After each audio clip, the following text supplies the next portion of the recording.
to our hearts. Hello, everybody. Thank you, Arcata, Heartfelt Fire. Beautiful song. Thank you. Hello, everybody. Welcome and thank you for gathering at our 38th, if you can believe that, annual Light Up a Life ceremony here at Hospice of Humboldt. My name is Dianne Keating. I have the privilege of serving as CEO of this incredible organization. It's truly heartwarming to see so many familiar faces and new friends coming together for this special occasion. I just want to take time out for a few housekeeping announcements before we get started. If anybody needs to use the restroom, they're right out these two doors right here. Cole Saxton is gracious enough to be filming this so you can view it later on our Facebook page, website, or YouTube. Our Grief Support Services has a table here, able to offer any questions about groups or support that you might be interested after the event. So with that, today we're here to honor and remember those who left a lasting imprint on our lives. Each candle we light symbolizes a cherished memory, a shared laugh, or a meaningful moment. It's small but powerful way of acknowledging that the love we experience doesn't fade away but continues to guide and shape us. While we navigate through our own grief, let's find comfort in the collective strength in this room. There's a unique bond that connects us with the understanding that loss is part of life, but it's also the spirit of those we hold dear. So with that, I'd like to introduce our first speaker, Sabrina DeLashmutt. Sabrina has lots of years of partnership with Hospice of Humboldt, whether it be as a past employee or a volunteer, but she's a great speaker and we're always thrilled for her to come and speak at these kind of events. Sabrina.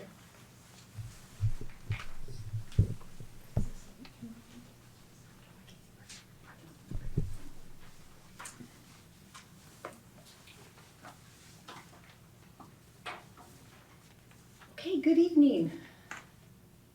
Just a little worried I couldn't see up here, but I can. Again, my name is Sabrina, and I'm so honored to be here. I've been really looking forward to Light Up a Life. It's one of my most favorite events to participate in. Where else can we be invited in our busy world to come together as a community to celebrate all of those who've passed away? I'm no stranger to death, and I presume neither are you. Tonight, I wanted to share with you my hospice journey. It's been a long road, and I'm blessed to say that Hospice of Humboldt has helped me in immeasurable ways. I'm a deeper and happier human being because of what they've done for me and our community. I hope you can find something from my story, regardless of where you are on your own journey. Death has taken many different perspectives throughout my life. I started on the very fearful side of that continuum, and I've moved closer and closer to a respectful and comfortable place of death and dying, thanks to hospice. I was raised in an Italian household, and we were big, we were loud, and we were emotional.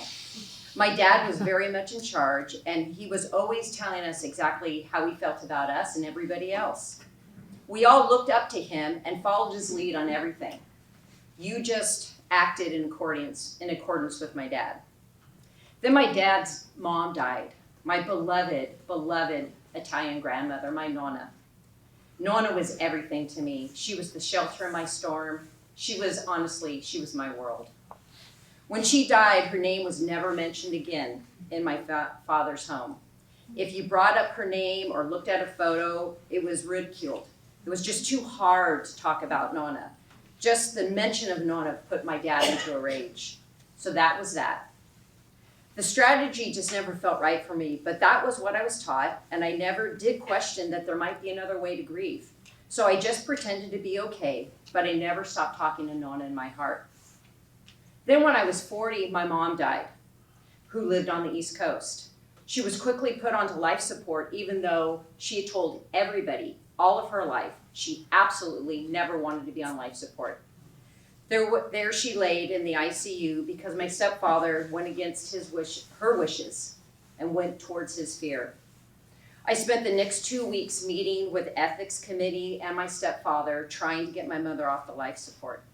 Finally, we were able to take her off the life support, and it was heartbreaking to see my mom die so tragically. I flew home after a month, and when I returned to Arcata, went to my usual classes at Health Sport.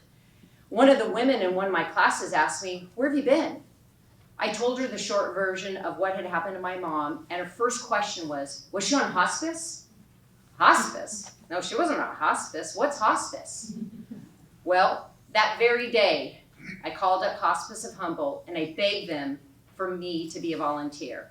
And guess who was working in the marketing department as a volunteer later that week? Me.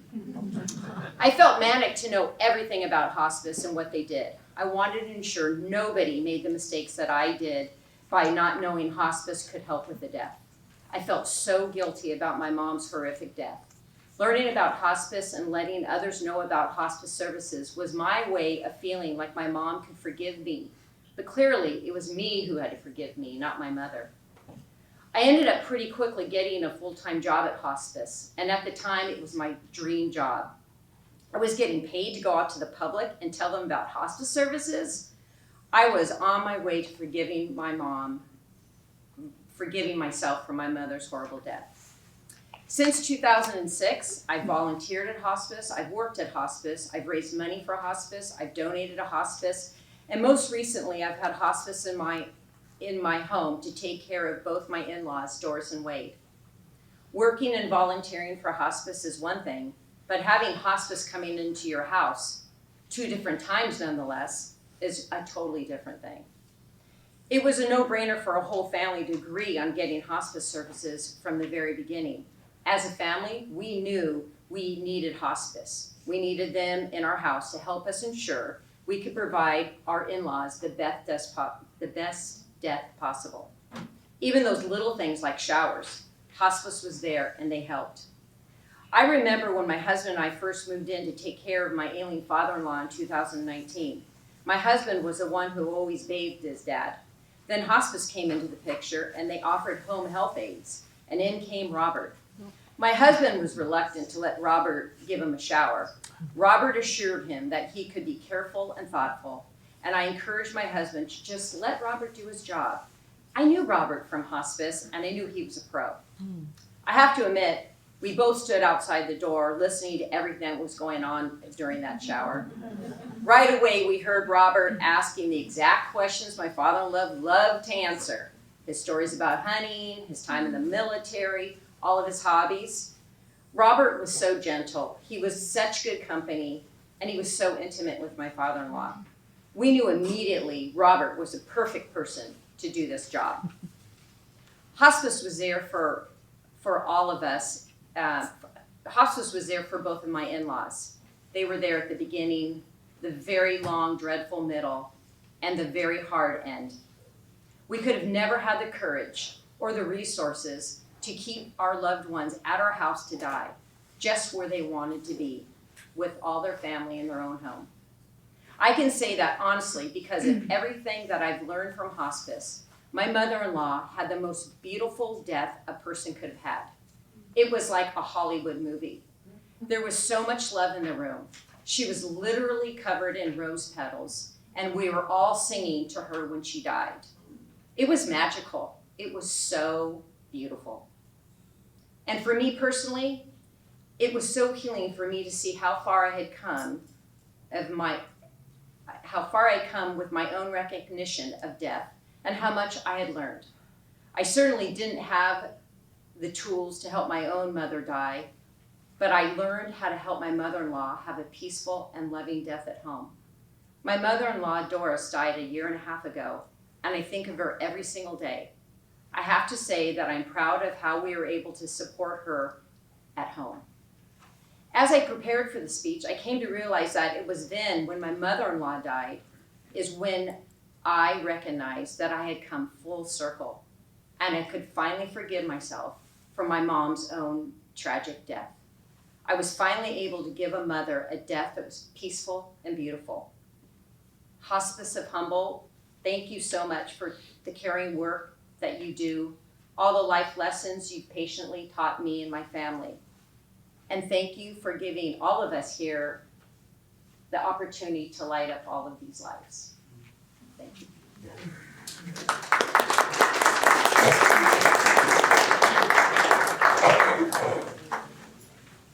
Thank you, Sabrina, for sharing your story. Now I'd like to introduce our singers tonight, Justin Ross and Nanette Voss.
Thank you, Justin. Thank you, Annette. It was beautiful.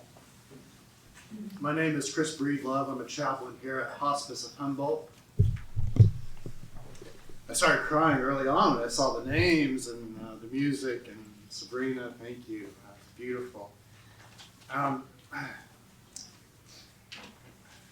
Go off script a little bit. Tears are how we show ourselves compassion, and so I hope that you feel comfortable tonight to let those tears flow and to wash your face and to let you know that light and love shines even when we can't see it, even when we can't sense it because of the darkness.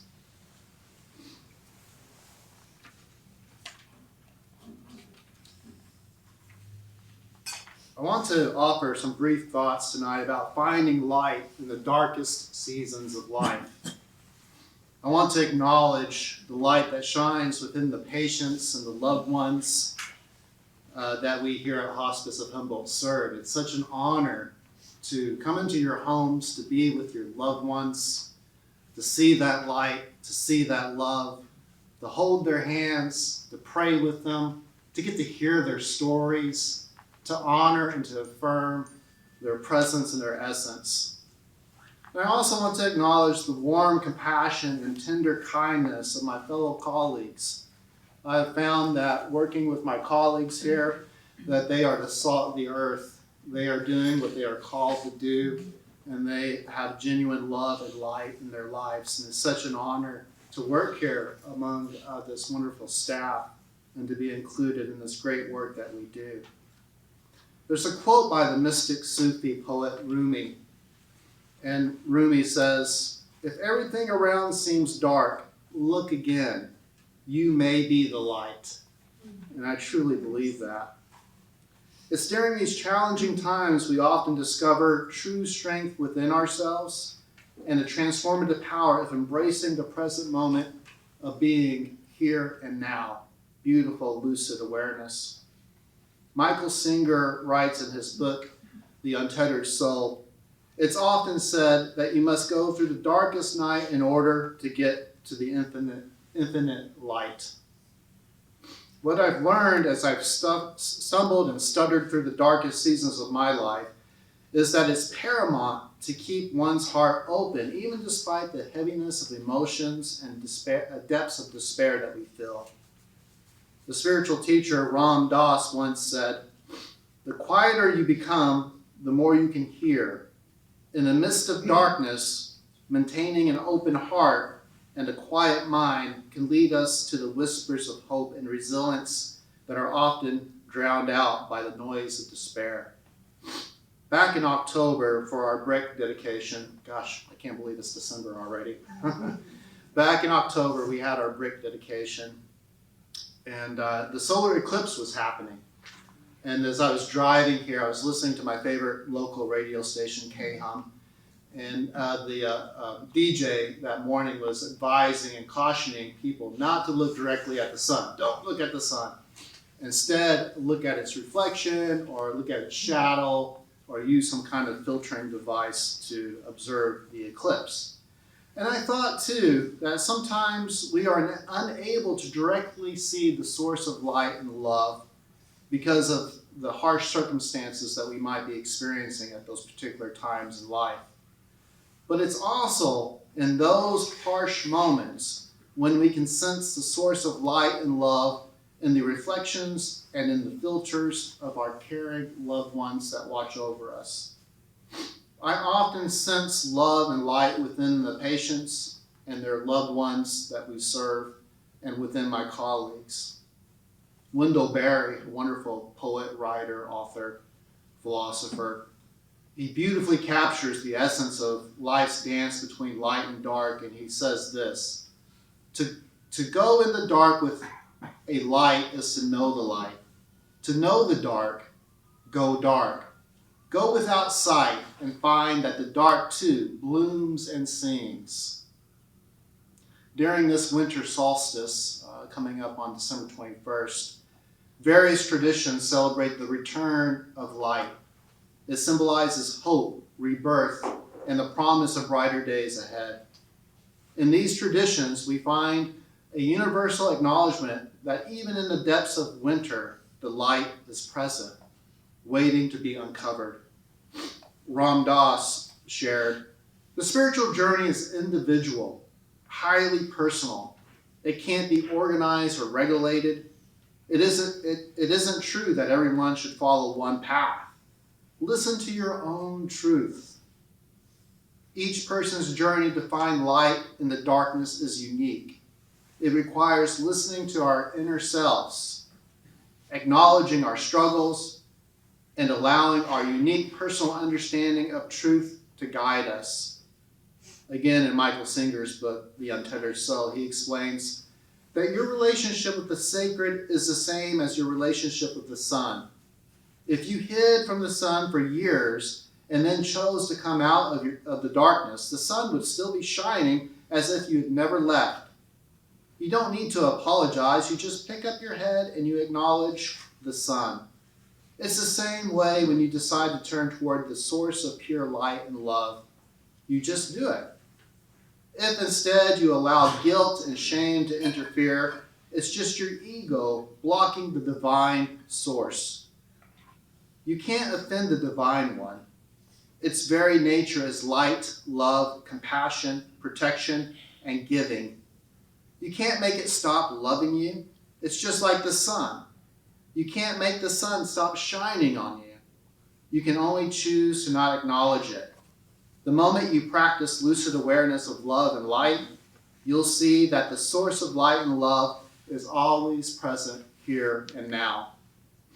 In conclusion, let us remember to embrace the quiet moments, for within them, the whispers of hope may be heard, and understand that the dance of light and dark is an integral part of the human experience.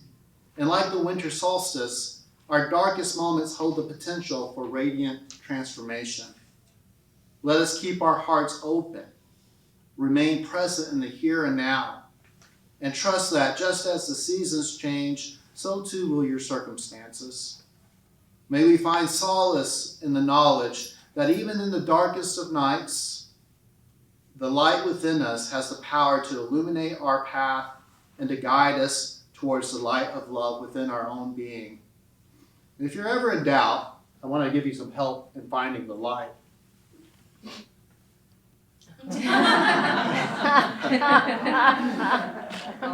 A year ago, a wonderful patient in our hospice care, she noticed my colorful shoelaces, my tie-dye shoelaces that I often wear.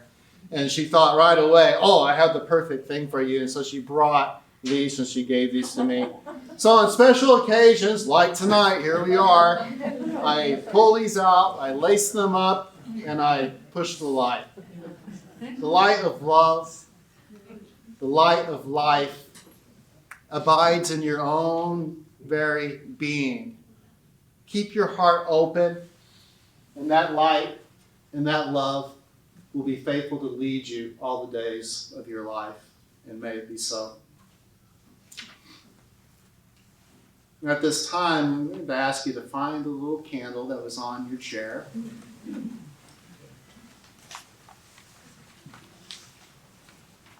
And in a moment, I'm going to take my candle, and I'm going to take a light from this mother candle. I'm going to light my candle.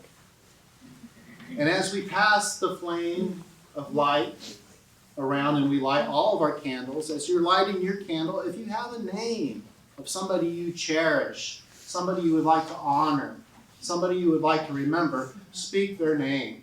If you have more than one name, speak those names too. And we'll be patient, and we will wait for everybody to acknowledge and to affirm their loved ones as we pass that light around. And then after we've done all that, there will be a moment of silence before we blow out our candles. If you're confused about what to do, just watch Dianne. And she'll be a good role model. I invite you to stand if you're able. Body or spirit.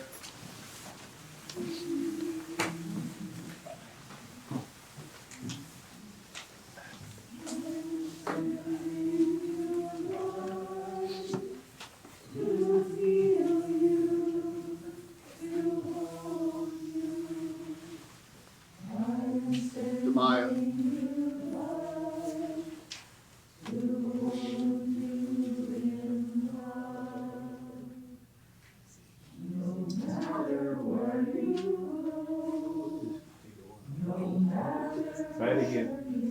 So practice. Don't follow me. I feel you deep within. I'm sending you light to heal you, to hold you. I'm sending you light to hold you in love. No matter what you feel or what you choose to show, I'm always there for you. So I want you to know that I'm sending you light to heal you, to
It's so beautiful to see your faces illuminated by this candlelight on this night, this occasion. I invite you to blow out the candle and keep your candle upright so we can collect the wax in these little containers. And at the end, there will be a basket in the back where we can drop these candles.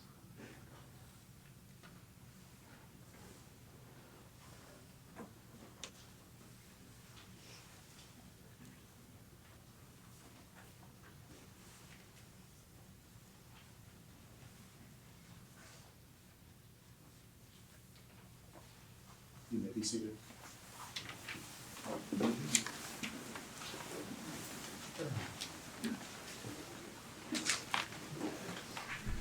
Beautiful, Chris. Thank you so much.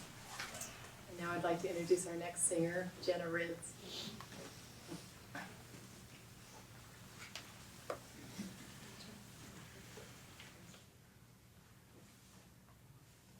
Who can say for certain? Maybe you're still here. I feel you all around me. Your memory so clear. Deep in the stillness, I can hear you speak. You're still an inspiration. Can it be that you are my forever love, and you are watching over me from up above? Fly me up to where you are beyond the distant star. I wish upon tonight to see you smile,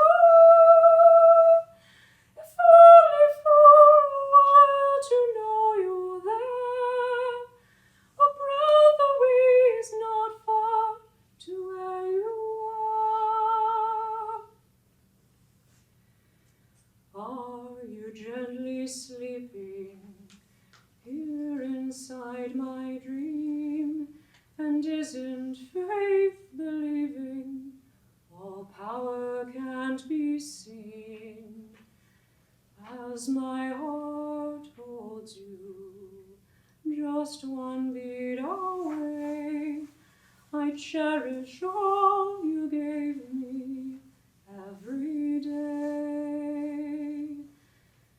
'Cause you are my forever love, watching me from up above. And I believe that angels breathe, and that love will live on and never leave.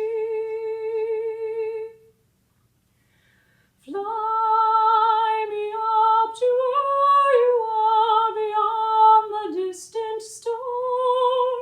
I wish upon tonight to see you smile, if only for a while to know you're there. A breath away is not far to where you are. I know you're there.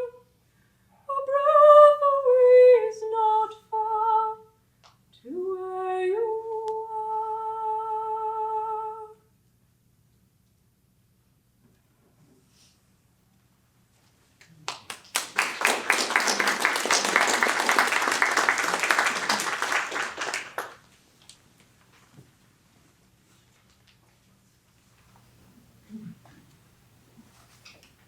Thank you, Gina. Wow, incredible talent in this room tonight, right? This is so beautiful and touching. Thank you, Jenna. Now I have the pleasure of introducing one of my teammates, Tracy Craig.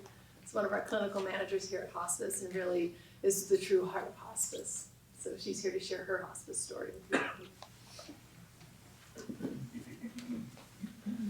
Oh my goodness, these are really tough acts to follow. ago. So I almost feel like I need a minute to acknowledge that, and just how much beauty and love is in this room tonight. Pretty special. So thank you for sharing it with us. There's a saying that says, suffering is only intolerable when nobody cares. Tonight I have the honor of sharing a little bit about how we do care here at Hospice of Humboldt. As a hospice nurse for almost 10 years and a nurse leader for many of these, I've been honored to hold the hands of many dying patients. I've also had the privilege of holding staff members who have felt the human effects of shared grief. You see, while this might be our chosen career, we are a different kind of crew. You see, we've all had people say to us, I don't know how you do it. They look at us with shadows of fear, pity, or even sadness hidden in their eyes. Some might say our hearts are bigger, softer, and more compassionate than most. But I think we have a deeper empathy and understanding for what it means to be human, to live and to die. One of my favorite quotes from Dame Cicely Saunders, who was an English nurse and one of the founders of the hospice movement, says, "You matter because you are you. You matter until the end of your life. We do all we can do, not only to help you die peacefully, but to also help you live until you die. You matter because you are you, and you matter until the end of your life." And that's what we do here at Hospice of Humboldt. We come together as a team and meet people where they are. We acknowledge the life they have lived and the life they have left to live. Our team shows up not just for the hard things, but for the beautiful things that life brings too. We facilitated and officiated weddings. We've helped arrange flights across the country to help family members to say goodbye.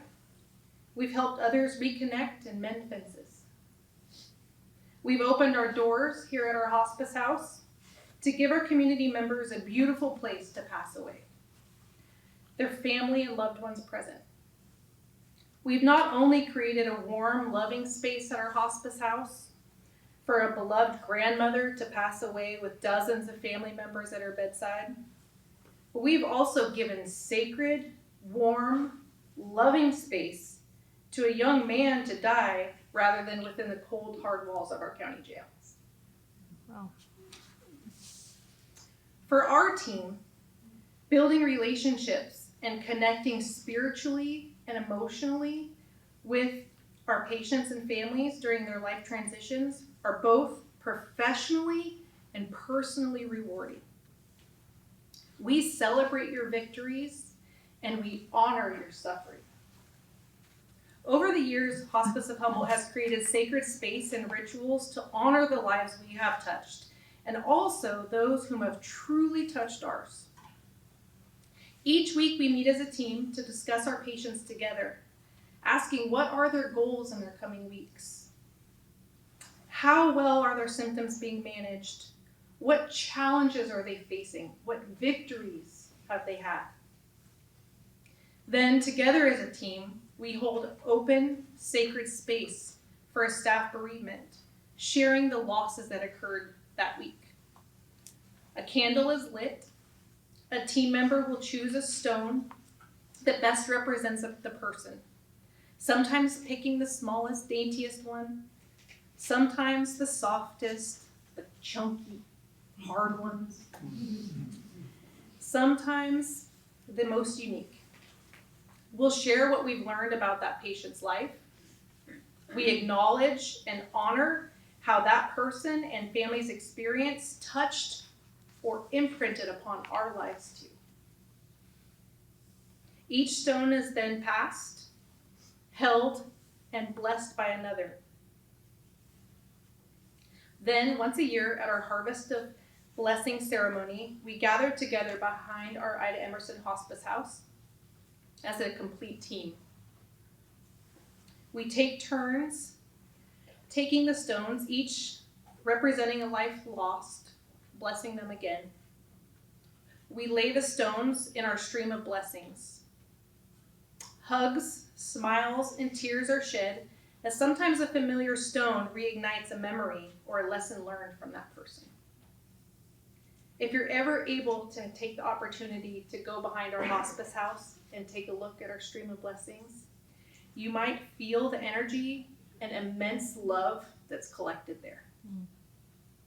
All 100 staff members and 88 volunteers all want you to know tonight that we have felt your grief. We have carried it. We have blessed it.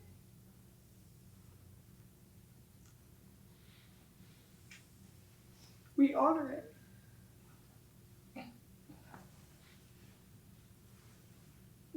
As we have honored our own. We want you to know you're not alone in your suffering.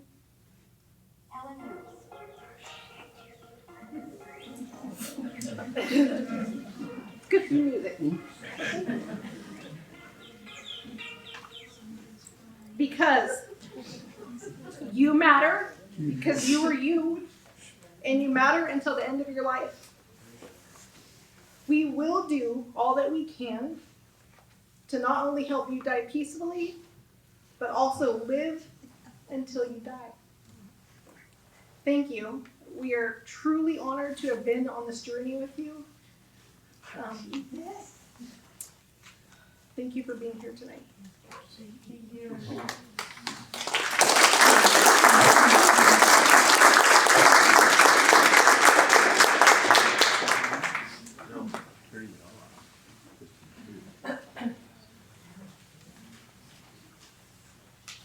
The heart of hospice, right? So honored to work here. Justin and Dianne are going to provide another song for us.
program tonight. Thank you all for coming. Just a couple of closing announcements. First of all, thank you to all the singers tonight. Really, just such a room full of talent. We really appreciate it. I also want to call out Tia Baratelli, Christine Miller, our outreach development rock stars that really put on this event for us.